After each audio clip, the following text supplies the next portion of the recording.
Okay, let's begin. Please make yourself comfortable if you're seated. Take a moment to breathe in a slow breath through the nose and a slow breath out through the nose. And one more time, breathe in a slow breath in through your nose and a slow breath out through the nose.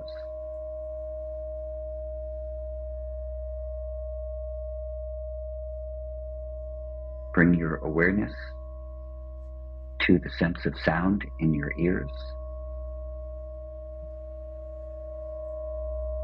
And any sound that you hear, which might be far away, or any sound that might be close to you, listen to that sound with the sense that I am present in my hearing. I am present in my sense of listening.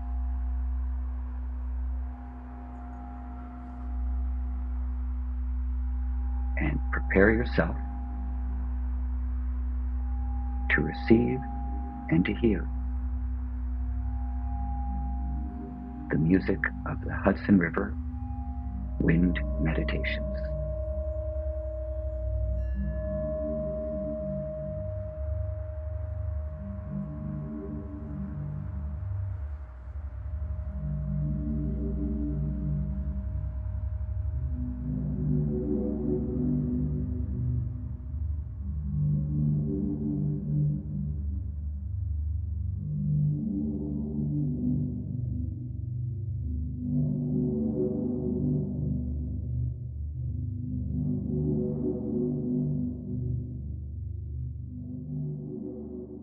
My name is Eddie Stern.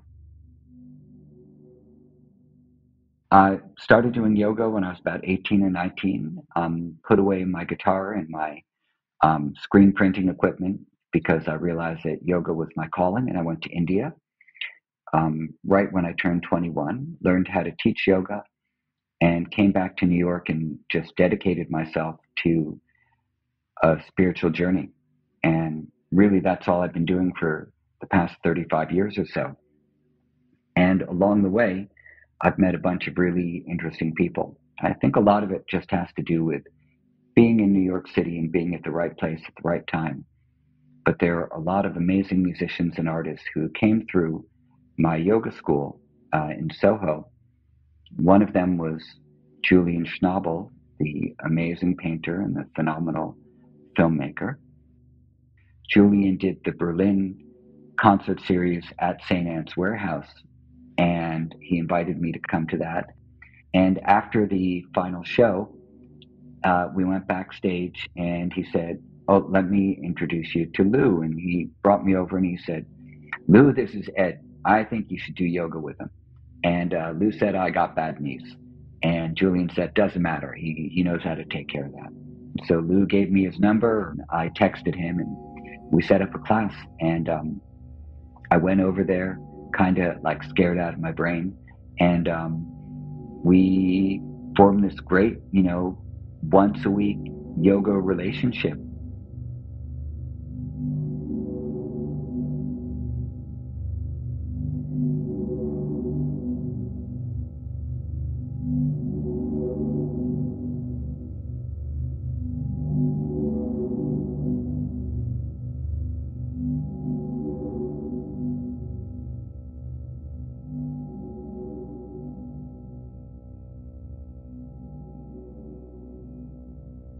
Tuesdays were yoga days for Lou, his day off from Tai Chi.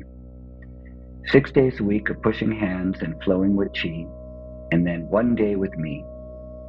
I'd wait for Lou in his and Lori's living room, decorated with martial arts swords, guitars, and Lou's photographs. Lou would walk in, usually a few minutes late, and state the menu of the day. "I want to stretch here, there, and the other," or meditation and breathing.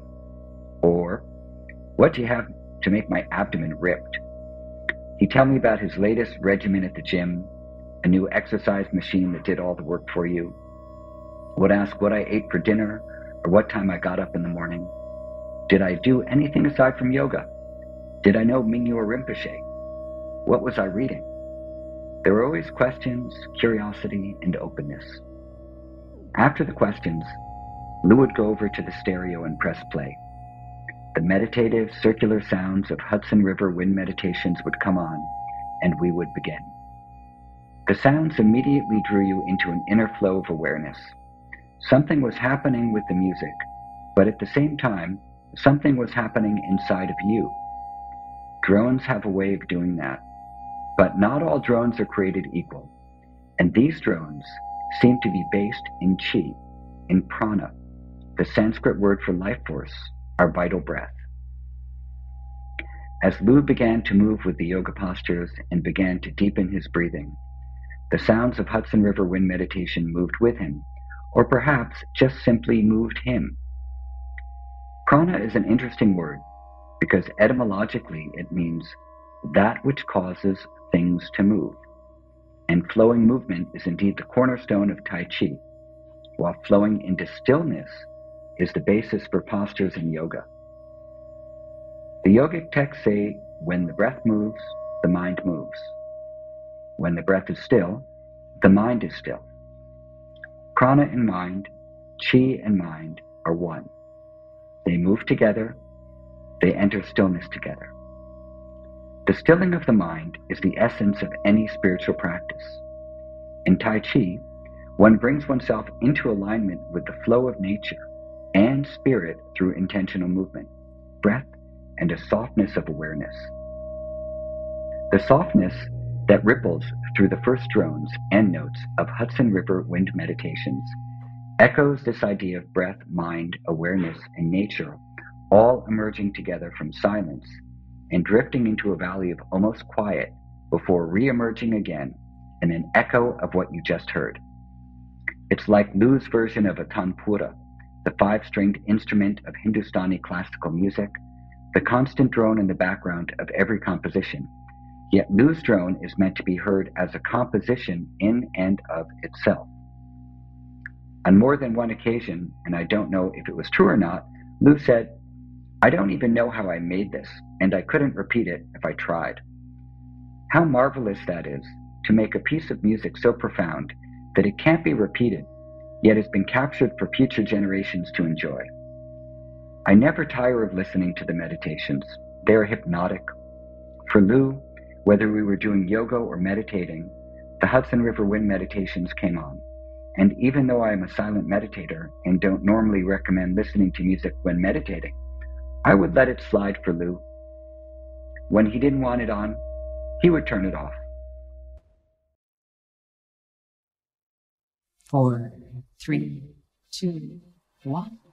I'm Laurie Anderson. Nobody ever talks about breath in Tai Chi.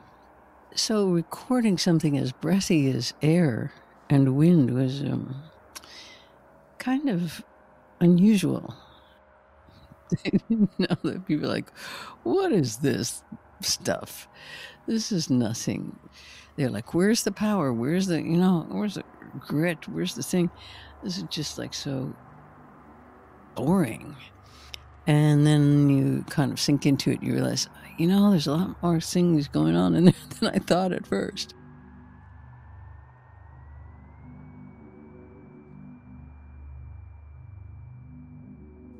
He recorded this music to have a, let's say, sound bed for doing Tai Chi. And it does, I think, help students to do the moves because it gives you a kind of calmness that allows, I think, you to use your own energy to, not to illustrate the music, but to kind of collaborate with it in a weird way.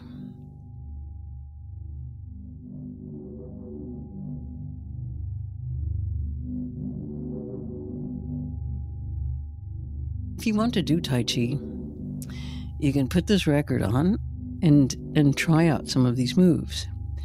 If you're not in the right, or in, let's say, a calm enough state, I think this music, let's call it music for a second, these sounds will help you calm down and help your mind stop generating thought after thought after thought after thought. These sounds genuinely help you let monologue go.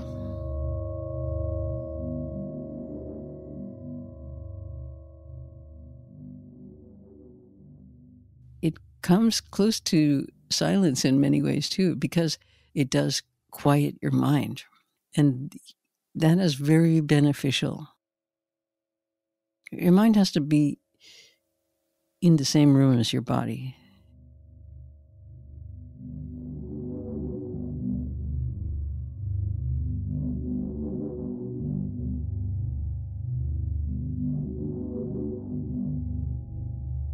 You can listen to this record in any way you want. You can have it on in the background like Brian Eno, and it will just sort of be some beautiful wallpaper for you. I use it for that. And sometimes I use it in a more concentrated way. So, for example, in some meditations, you do something like alternate. You would spend 60 seconds completely relaxing your body and your mind as much as you can. And then the next 60 seconds, you would focus as well and as intensely as you could on something like breath. And you would put your whole mind and body into that. And then you would next alternate with something that's very passive, resting. But it is a very, very 100% aware readiness.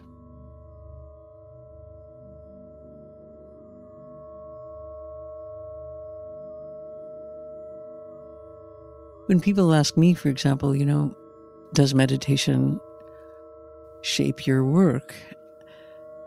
It's not about shaping. They're very intertwined and they shape each other.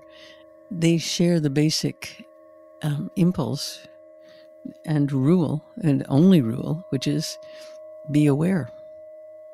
They don't tell you what's good or what's the right way to do things. The only rule is just open your eyes. And so, yes, they're always reinforcing each other because they're the same thing. And I think for Lou's music and his writing and martial arts, they were absolutely the same thing as well.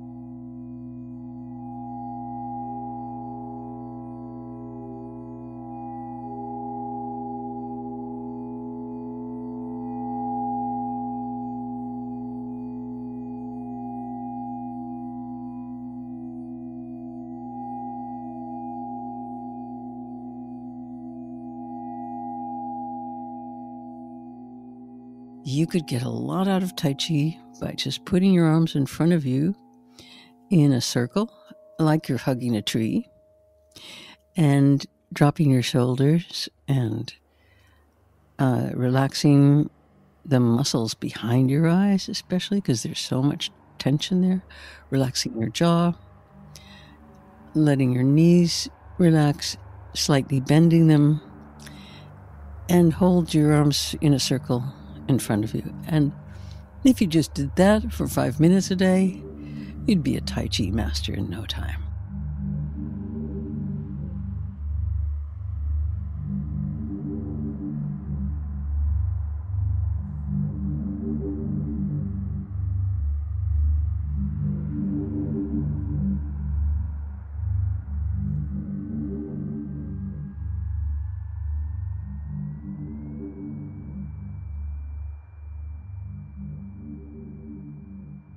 One very cool and lucky thing about listening to Hudson River Wind Meditations with Lou was that I could look out of the window and see the Hudson, which is a huge, beautiful, powerful, sprawling river. If you've only seen the Hudson through pictures or in a movie, you can't possibly know how beautiful this river truly is. Traveling some 315 miles from upstate New York, the river, like all rivers, starts as a small flow and then gathers steam as other rivers and lakes feed into it. The river widens and grows as it moves towards Manhattan and finally the Atlantic Ocean. Small villages and cities populate her banks until Manhattan Island rises, vast, imposing, filled with hope, potential, dreams, risk-taking, and unabashed expression. Every corner of the city is held from east to west and north to south by the Hudson. The river divides at the northern end of the island and is then called the East River, but the East River is the Hudson by a different name. She's just wrapped herself around us, holding the island in her watery embrace. Perhaps this river is why everything flows in Manhattan ceaselessly. We exist in a continuous flow of creation, a continuous ebb and flow of the tides of people, ideas, culture, art, philosophy, values, and conflict. But underneath all of that is the steady, ever-present current of life that is what makes us alive and pulses in us like a gentle drone, the drone that Lou has so aptly captured through his meditations on Tai Chi. It's the harmony that you keep with you once you leave the Tai Chi practice room, the harmony that whispers its music after you finish your yoga practice. It's a song, and you only hear that song when you listen. The great rishis of India were the great listeners, as were the Tai Chi masters, Taoists, and Buddhists. They grew quiet, listened within, and brought forth teachings of tremendous beauty. I think Lou did the same with these compositions. He practiced, listened, and brought forth his own teaching, one of music without words, simulating our non-logical, non-rational brain, allowing the listener to experience flow, the undulation of chi, the steadiness of prana, and the inspiration to practice. I'll treasure forever that privilege of practicing with Lou while listening to these compositions. It's a rare thing in the world to have that closeness and the sharing of revelation that the artist can have for their own creation without ego, without pride, with an equal joy to that of a new listener. What a thing of beauty, of simplicity, and childlike wonderment.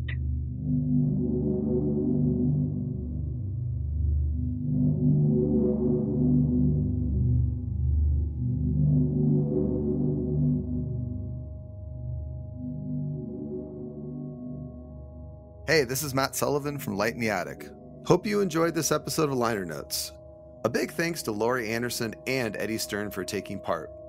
Hudson River Wind Meditations and Words and Music are both available on vinyl and CD at lightintheattic.net and at fine record shops around the globe, along with your favorite streaming service. Liner Notes is a co-production of Light in the Attic and Ruinous Media. This and all episodes of Light in the Attic's Liner Notes are available wherever you listen to podcasts.